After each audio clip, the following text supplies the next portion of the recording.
তো আজকে বছরের শেষ, আবার 2026 শুরু।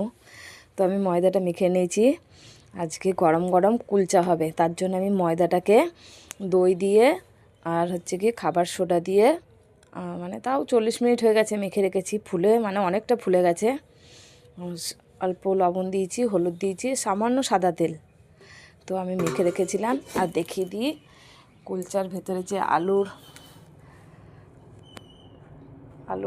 পুরটা দেবো আমি, তার জন্য আমি করে নিয়েছি আলুটাকে সেদ্ধ করে গ্রেটারে করে গ্রেট করে নিয়েছি, তাহলে দলা দলা থাকবে না। ভালো করে গ্রেট করে নিয়েছি।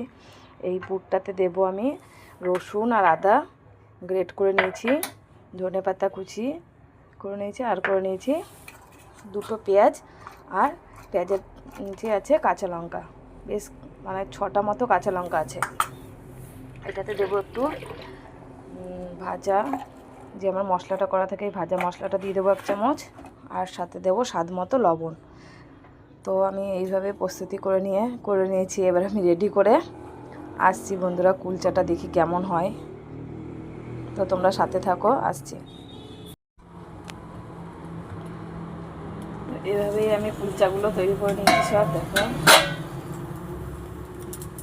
করে নিয়েছি কুলচা, গরম গরম তরকার সাথে খাওয়া হবে। সকালে তরকা বানিয়েছিলাম, হয়েছে সেই ফুলেছে, নরমও হয়েছে, নরম হয়েছে কুলচাগুলো। এইভাবেই সব কুলচাগুলো করে নেবো। এইভাবে রেডি করে নিয়েছি, কালো জিরে ছিটিয়ে ধনেপাতা দিয়ে। তো আসছি সব কটা এইভাবে ভেজে নিয়ে।